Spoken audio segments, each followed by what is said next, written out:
Right,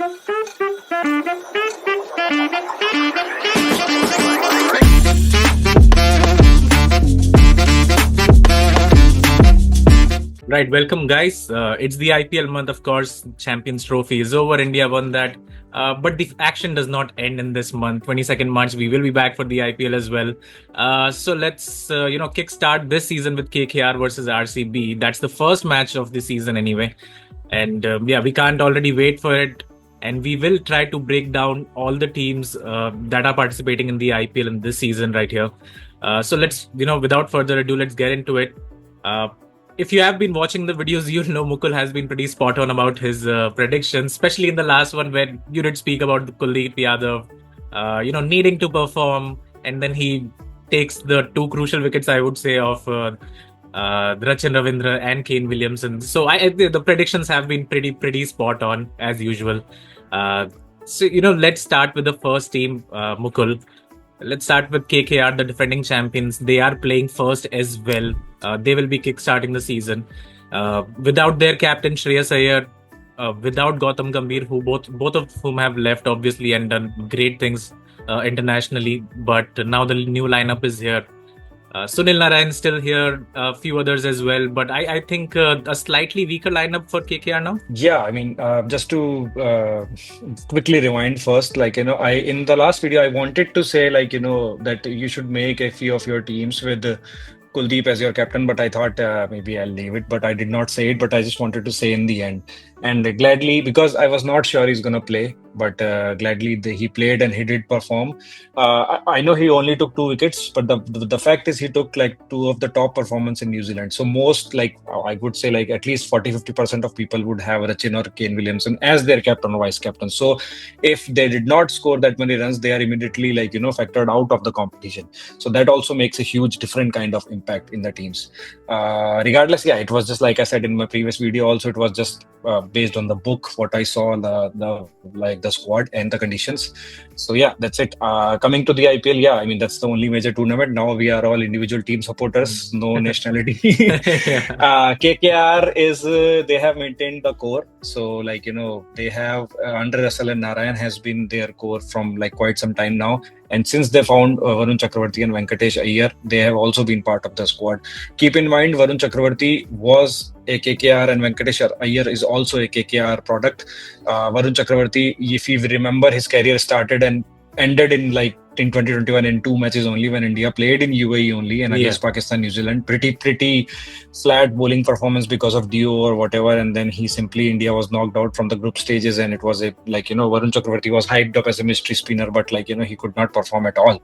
So and his comeback is also happened in Dubai in UAE. Kudos to KKR to keep him in the squad even after that performance and keep working with him to develop him what he became today. So all the people who say IPL does not help anybody, this is a prime example of how IPL has developed players and how they have helped in the national team ultimately. So coming back to the players, I think KKR is still a very strong side. The coach of KKR, it's not Gambhir. Gambhir was a head coach, but the players Abhishek Nair was there with Gambhir, but then the guy Chandrakant Pandit is a very the guy who actually works with the team, and I think he's still there. He is a really good guy. He's like the on-hands coach, to be honest with you. So he's still there. If he's still there, then I think it will be good. Rahane was in red hot form last year, if you remember, and he still performed good in the domestic matches. So he's the captain. He's experienced. So he will give some new lifeline to the KKR team. Russell is still there. Narayan there. Harshit Rana is there. Chakravarti, Venkatesh Iyer, and some new finds in Quinton de Kock, Gurbaz. So Ramandeep Singh also has developed as a player. So I think he will be also key this time. So I think KKR still is a very solid squad. You cannot count them out just that easily. Yeah, but when you compare them to the likes of, let's talk about Mumbai Indians, for example, finished bottom of the table last year. But you look at the star-studded squad, right? I mean, they have Surya Kumar, Rohit Sharma, Hardik Pandya, Bumrah, Mitchell Santner. I mean, that's a really strong squad on paper.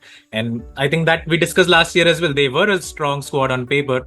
but the captaincy played a role as well in their demise and just finished Yes. bottom of the table, which was not expected by anyone.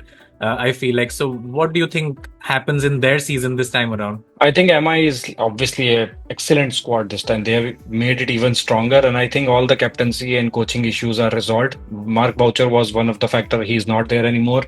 Hardik Pandya is also. I don't think he will be booed now in the stadiums after Yeah, the IPL glory and the Champions Trophy glory and the sorry T20 Cup glory. T20. So I Yeah, think people, yeah. So people are okay with it now. So yeah, I mean Surya Kumar, Rohit Sharma, Tilak Verma.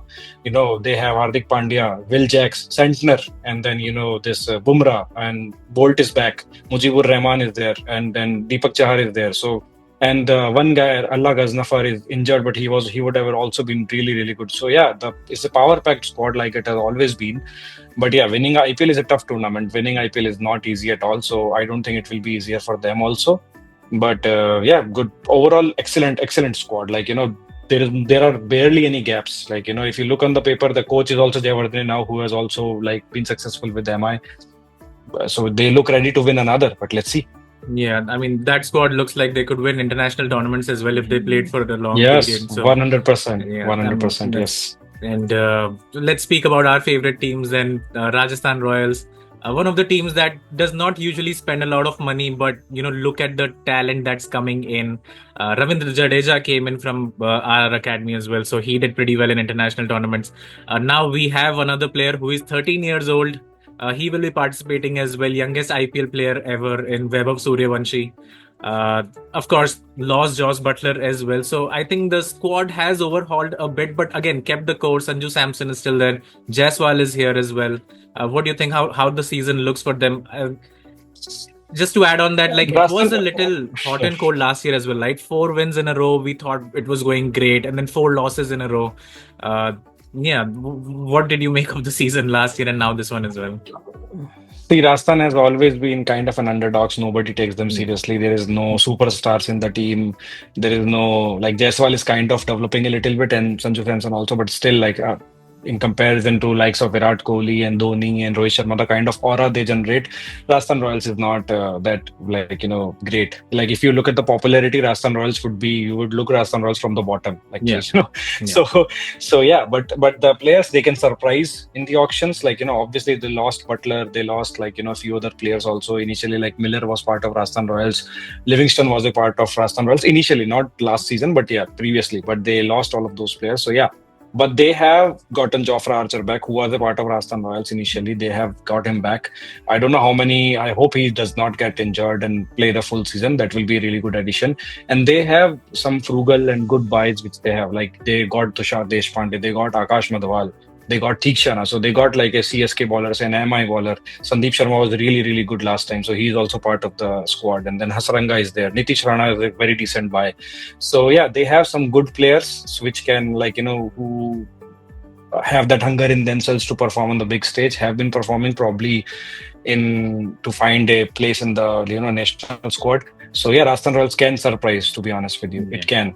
And If that is right, and they can be one of the four. yeah, it is a very young squad as well. I think Riyan Parag did really well last year. Dhruv Jurel Yes, is here yes, as well. So some of these yes. players can show up on the big matches and the big stage as well. But yeah, relatively young squad. Hopefully they do pretty well because it is our home team. But speaking Yeah. of your second favorite team, RCB, again, a lot of people have left the team. Glenn Maxwell is gone. It's a fan favorite team. I think everyone wants RCB to win at least one championship as well. So, what do you think how that team is going to go and what the season looks like for them? RCBC, they got the whole England firepower in them. I don't know why they did that. They got Josh Hazelwood, but that will be a huge dent. I think they are trying to get uh, James Anderson in replacement, which I don't know if he will play, but I'm not sure. I read it somewhere. So Hazelwood would have been a really really good addition. I don't know how much Anderson will be useful, but that remains to be seen. Bhuvneshwar Kumar is a good addition. He can swing the ball initially, could be a good buy. Yash Dayal, as always, they have maintained with him. He was performed decently last year. He was the one who won them the match against CSK, which RCB ended up qualifying. So yeah, they have Jacob Bethel, Phil Salt. They got Tim David back. They have Romario Shepherd, Jitesh Sharma, Padikkal, and Livingston. So Krunal Pandya is an excellent, compare in Chinnaswamy, Krunal Pandya could be really good. So it's not like RCB has a bad team. So it's yeah, if you compare superstars, there is only Mumbai Indians who has all the superstars. Yeah. Otherwise, like all the other teams have decent players and one or two super players. But Rajat Patidar had really good captaincy this year in Sant Syed Mushtaq Ali took MP to final, so he could be a good captain for a change. And they have the firepower. RCB definitely has a firepower. If they compare to like high scoring matches in Chinnaswamy, they definitely have the firepower to hit lot and lot of runs. And then once you score like 250, 230, I know it's Chinnaswamy, it gets difficult to chase whenever you in 20 overs. So yeah, they have like Patidar himself is a good hitter. Virat Kohli has always been an anchor, performs decently. Phil Salt is there. Jitesh Sharma plays like really good. Livingston, Krunal Pandya, Tim David, Shepherd, Bethel. So yeah, they have all the firepower they need. Yeah, So Patidar as well. hopefully, so hopefully, they perform decently. But let's see. Yeah. Well, last team that we want to speak about in this video is one of the more successful teams alongside MI. I think that's CSK. I think it's safe to say they have their own superstars as well in Rachin Ravindra. Dhoni, of course, the fan favorite every time he steps on the pitch as well. Of course, a lot of experience and a good mix of youth as well. A really balanced squad. I think their chances will be pretty high as well in winning the whole tournament as well. Yeah, they have also maintained a lot of the players. Like Dhoni is obviously there, Gaikwad is there. They maintained Conway. They kept Ravindra Jadeja, Shivam Dube, Rachin Ravindra, Mukesh Chaudhary, Pathirana. So yeah, a lot of the players are still there who were part of the squad, and they got Sam Curran back, who was also initially in CSK, and Ravichandran Ashwin. So they are from 11, you can see 8 or 9 players already which are sorted here. Rahul Tripathi is also there. So probably only 1 or 2 players will be here and there who they want to play or not play. Deepak Hooda they received. So under Dhoni's guidance, they became all different kind of weapon. So yeah, I mean, you look at the bowling, it's a little bit weaker, I can say, except Ashwin and Jadeja. But like you say, they play in Chennai, and Ashwin and Jadeja are always a dangerous combination in Chennai. And then they have Noor Ahmed also. So yeah, and Shreyas Gopal is also there. So I think I think all teams have made their squad thinking obviously they do like that only since the beginning. The squad which makes them win more matches on their home ground. Like if you win 5 out of their 7 matches in the home ground, then obviously you only need to win 1, 2, or 3 outside. 5 if you win 5 or 6 on your home ground. So I think CSK has always standard on that strength, and I think they have done the same thing this year also. But it can backfire sometimes due to dew or on other grounds, etc. Like in Wankhede, I think this squad might struggle a little bit because it's a batting paradise. In Lucknow last year, the grounds were not that great, so they were actually overhauled in the World Cup 20. So yeah, last year was fine. Before that year, the grounds were horrible, even worse than Chennai. So the squad would have performed really good. So in Dharamshala, they might not have performed as well. So yeah, depends on ground to ground, but overall, the squad looks ready, definitely more than ready for Chennai. So we'll see. And especially the confidence will be high in a couple of the players as well, especially Rachin Ravindra, who did get player of the tournament as well, and very recently in the Champions Trophy. So I think he will be one to look out for as well. Yeah, guys, that's it 100%. In this video, though. We will be coming back with the other 5 teams as well, and hopefully we'll see a prediction as well of the table and what Mukul thinks who might win and finish in the top 4-5 places. So that will be it from us on this one. We will see you in the next part very soon.